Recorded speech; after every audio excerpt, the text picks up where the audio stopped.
আমাদের অন্তর্বর্তী সরকারের প্রধান বাংলাদেশের একমাত্র নোবেল বিজয়ী প্রফেসর ডক্টর মোহাম্মদ ইউনূসের আজকে জন্মদিন উপলক্ষে বাংলাদেশের এই শ্রেষ্ঠ সন্তানকে শুভ জন্মদিন জানাচ্ছি।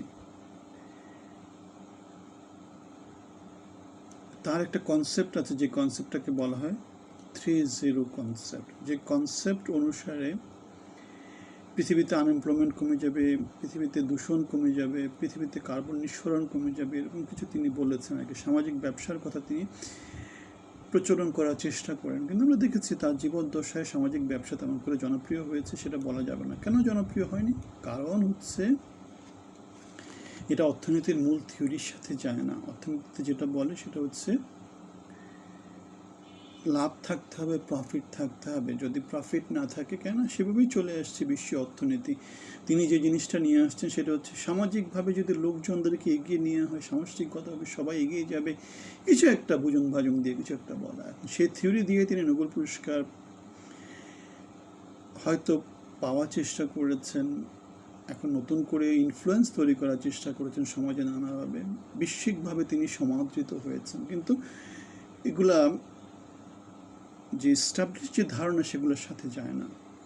তার যে বেসিক্যালি কাজ সেটা হচ্ছে দরিদ্র ব্যবসা করা, গ্রামীণ ক্ষুদ্র ঋণের ব্যবসা, দরিদ্র নিরসনের যে কাজগুলো আছে এনজিও, সে কাজগুলো করা। এখন ডক্টর মোহাম্মদ ইউনূস আরেকটা কথা বলেছেন, সেটা হচ্ছে বৈশ্বিক শান্তির কথা বলেছেন। বৈশ্বিক শান্তি, সব দেশগুলোকে এগিয়ে আসতে হবে।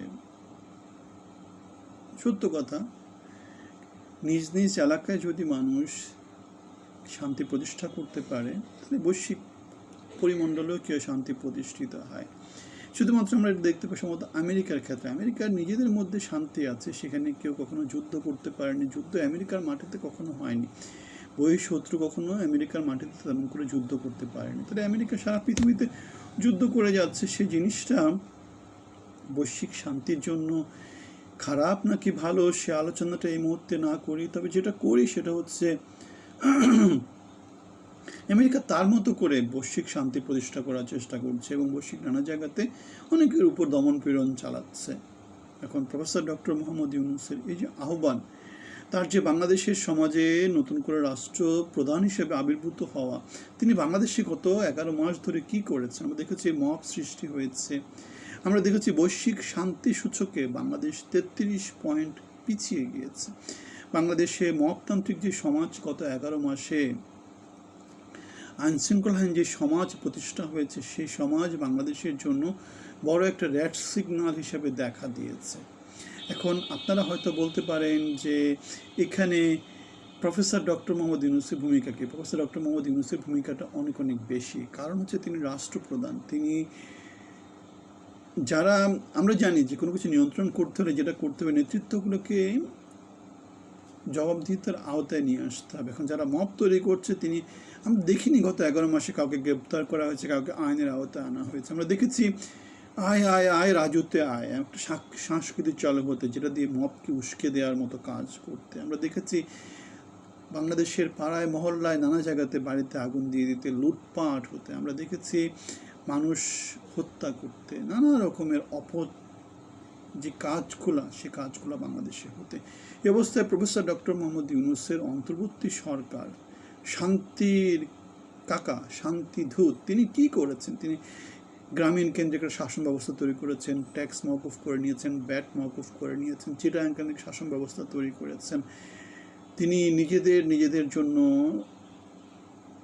মানে যেটাকে বলে কনফ্লিক্ট অফ ইন্টারেস্টে তিনি অনেক কাজ করেছেন। গ্রামীণের হয়ে তিনি গ্রামীণের জন্য লাইসেন্স পাইয়ে দিয়েছেন, ইউনিভার্সিটির লাইসেন্স, আদম ব্যবসার লাইসেন্স, বিকাশ ওয়ালেটের মতো করে লাইসেন্স, নানা লাইসেন্স পাইয়ে দেওয়ার চেষ্টা করেছেন বা পাইয়ে দিয়েছেন। সুতরাং আমরা দেখতে পাচ্ছি প্রফেসর ডক্টর মোহাম্মদ ইউনূস তিনি শান্তির কথা বলেন, কিন্তু শান্তি কোথায় প্রতিষ্ঠা করেছেন? বাংলাদেশ শান্তির পথ থেকে 33 পয়েন্ট নিচের দিকে নেমে গেছে। বাংলাদেশের ভালো কিছু মপতান্ত্রিক সমাজ তৈরি হয়েছে। নির্বাচনের পথে বাংলাদেশ এখনও তেমন করে যাওয়ার চিন্তা করছে কি আমরা জানি না। ফেব্রুয়ারিতে নির্বাচনের কথা বলা হচ্ছে, দেখা যাক সংস্কারের কোথায় কী করেছেন। নিজেই সংস্কার ফলো করতে পারেন, এখন অন্য দল কীভাবে সংস্কার ফলো করবে সেটা এখন আমাদের দেখার বিষয়। আমরা একটা ব্যানারের কথা বলি, যেটা মানবিক বাংলাদেশ, জনগণের বাংলাদেশ। আমাদের সাথে আপনাকে অংশী হওয়ার জন্য আমন্ত্রণ জানাচ্ছি। আপনার জন্য অনেক অনেক শুভকামনা, ভালো থাকবেন।